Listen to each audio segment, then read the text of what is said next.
this guy has a Bloodthirster inside of himself. Can you see it? Because I can't. So I'm going to kitbash my own Slaughterbound. That looks more like a Bloodthirster. And I'm using this guy as the base. And this is an Ogroid Myrmidon from Warcry. It's a miniature you can use in your Slave to Darkness army in Age of Sigmar. And I think he's perfect. I mean, look at that face. It's feral yet humanoid. He has these beautiful horns, a mane, a tail, cloven hooves. It's basically a mini Bloodthirster there. And normally he comes with a spear on this side and a big cool shield on that side. I'm going to keep that shield for my 8-bound, because yes, my World Eaters 8-bound wear shields. But he needs something that all World Eaters need, and that's of course the butcher's nails. So I got some 1mm wire here, I got 0.5mm wire, I got some barbed wire as well, and I'm just going to lay them all here in his neck, try to position them as butcher's nails. Those are some decent looking butcher's nails. Now I'm just gonna clip this here off a little bit by little bit, of course, because you can always clip off more, but it's hard to add back these little pieces. I'm just gonna trim it all to the same size, and I'm gonna have to think about how I can make them go into his body. Maybe I need a little bit of green stuff, some fleshy mutation over here that it goes back into his backside. So like this, it's nice, neat and trimmed, and I've got a little bit of green stuff that's about the same width as that leather strap that they are laying on, and I think I can just put it over there and sort of hide it behind this leather strap. Where's my tools? There we go. So now I can just squish this in place over the ends of the nails and kind of hide them.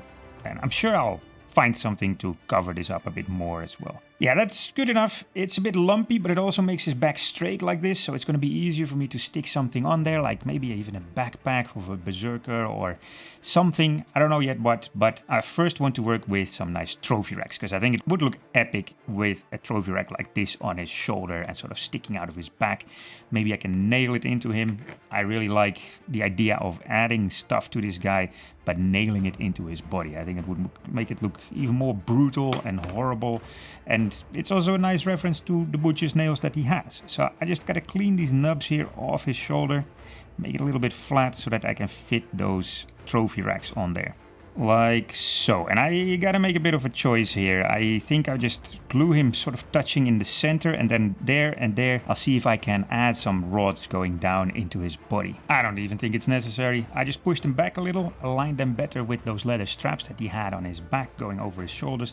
And now I got space for shoulder pads. So these are, I believe, the leg armor pieces of the Bloodthirster, and I can just slap them on here and give him some nice armor pieces. I had to cut part of the eye out to fit it all in, but that's okay, because it's the same on the other side. Oh, where did his trophy rack go? Well, his trophy rack is supposed to go right there.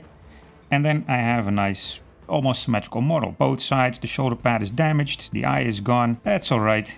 I think it looks fine enough. He needs a little bit more armor though. And I think this chest piece will do just fine. It's a Bloodthirster's chest piece, so it's very suitable for him. And that goes on just like that, leaning a bit on his leg. So I gotta figure out if I can still give his leg armor. This one for sure. So I'm just gonna give this one of those plates that I've left over that will fit. Let's see, this one will fit right there. Now I found this little piece to cover up his backside over here, where I can use it to put the nails into his body. Now of course he's gonna need some weapons, and these 8-bound weapons, they are just too small, or at least the hands are. The weapons are cool, but it just won't fit. I also have this leftover Bloodthirster sprue, where the weapons are really cool, but the hands, again, way too big. But what does fit really surprisingly well is this axe from a leftover Demon Prince. And for his other hand, I found this beautiful weird piece that's from a leftover Dreadnought. I think came from this massive big box that I bought to build my Lord of Skulls shrine. And I think I can fit this on the other side of his hand. And it's good because it gives a little bit more of that 40k vibe. But so far, he's been a bit archaic. Cool and brutal as he might be looking right now, he is still lacking a lot of skulls and corn symbols. So I'm first gonna give him this sort of trophy belt. Like almost every Chaos character has. He already has this string going down here. And I'm just gonna glue a bunch of skulls on top of that. A big giant skull here on his shoulder pad. And I've got this corn talisman that I'm gonna hang here from the eye of the shoulder pad with the hook. Make it look like it's poked in there somehow. A couple more skulls later and it's time to add some chain to him because I need to cover up this little patch of green stuff here on his wrist, and I just chained this weapon to his wrist because I like the idea. I know corn, or rather world eaters, aren't that, I don't know, they don't take too much good care of their weapons, they don't care too much about them.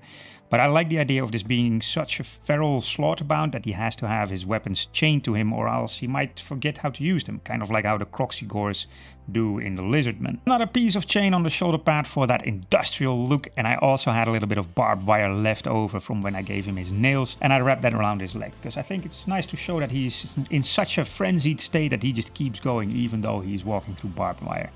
Now, I think he is ready to get painted, and I'm gonna paint him in the same way as my Exalted 8-pound, which is a lot like Angron in 30k. So all of the armor is black, and I'm dry brushing that with some Brass Scorpion, followed by Runelord Brass for the highlight, a dark wash for the shading, and then finally some green pigment powder for weathering. That's some pretty cool weathered brass armor. Very simple, just a couple of paints. It doesn't have to be that difficult, guys. So I'm now gonna work on the rest of the metals.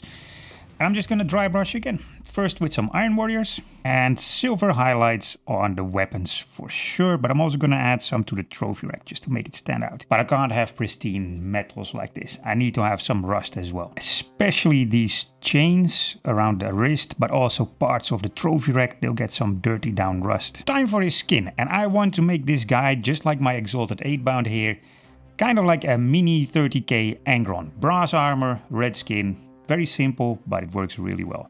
So I got some Carrion Crimson in here from Villainy Inks, and I'm just gonna wash all of his skin with this enamel. But now he just looks like an Englishman returning from his beach holiday in Spain. Look at those beautiful pink buns. Now what I'm trying to achieve here is to get different levels of demonhood in my 8-bound, Exalted 8-bound, Slaughterbound, and then Demon Prince. So this is what my 8-bound look like. Quite light, quite white. The red is really only in the recesses of the skin. The Exalted 8-bound are a little bit darker, a little bit redder.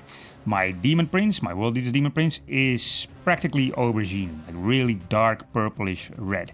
I love it, and I want to get him in between these two, in between the Exalted 8-bound and the Demon Prince. So I need to darken him down, and for that I've got Ichor of the Damned, again Villainy Inks, and this is another enamel. So with the white spirits I'll immediately wash the red parts from the upper levels and sort of darken the recesses at the same time. It will turn a little bit more purple, a little bit darker, and I just gotta keep going back and forth with Ichor of the Damned and darkening down the Carrion Crimson to make this guy look a little darker red. Look at that skin. Now he looks like a human that has a demon inside of him that's trying to come out. His skin is burning and pocked. It has this nice mottled variation of red and white and black from the enamels. I just want to lighten his face a little bit, give him a little bit of a highlight here. So with a sponge, this sort of makeup thingy, with some white spirits, I wipe it off the upper parts of the model and really make that face white so I can then make it bright red again. Now I'm gonna lighten a few more parts of his where muscles are kind of bulging and sticking out, like here on his backside. I'm just wiping off some of the enamels to make it shine a little bit more. I've done the same here on the front, so these pecs, they are standing out a little bit more. His shoulder over there, the kneecap, of course, his arms over here, the knuckles on his hand, everything that needs to get a little bit of light, I just wipe off the enamels. There we are. He looks pretty brutal, glossy in all the right places where the blood looks like it's still fresh.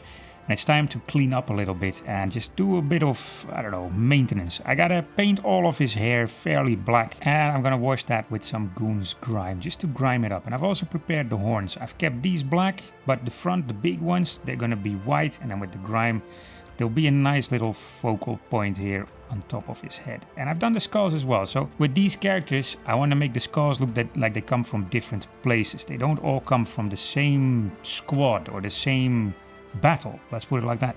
So I've prepared some of them. Some have some Seraphim Sepia, some Arthurian Camo shades, some I left pure white. And I'm just going to give them all the same wash to sort of blend it all together. Like the orc here over here, that one's of course got a little Arthurian Camo shade to make them look a little bit greener, because it's an orc. And then you don't have all these skulls looking the exact same. So they look more like they come from different places, have different ages. They didn't all get collected at the same time. Now, this is done. I don't think there's much left to do. Just some blood spatter. But I don't just want some spatter on his weapon, no. I'm going to paint his shoulder pad with blood. But as if he has done it himself. That's what I want for all of my guys that wear this brass armor. I want them to still have a bit of red on there, and especially the shoulder pad, because it's iconic for World Eaters. And so I'm just painting this with zombie gore from Tutin Coats, which is a nice dark blood for the blood god. And then I take some fresh blood for the blood god and get some on there as well. And then my Slaughterbound looks like this. And I'm in love. I mean, look at that nasty, gory beast of a model. I set out to make a Slaughterbound that actually looks like he has a Bloodthirster bound inside of him, and that the mutations that come with this actually make him look like a mini Bloodthirster. And I think I succeeded pretty well. This Ogroid Myrmidon, you've got Pterodons as well. I think they're perfect for spawns and for these kind of kitbashes if you want some more bestiality and more demonic frenzy in your World Eaters. I think the armor, the brass stuff and the red skin, it's nice. It makes him look like a mini Angron, and it fits with the other Exalted 8-bound and my Demon Prince and some of the other layers that I have going in my army. I want the Berserkers to look like actual Marines with a nice red armor and trim and maybe some heresy colors as well. I think I'm just going to do a little bit of everything. 5 man here, 5 man there.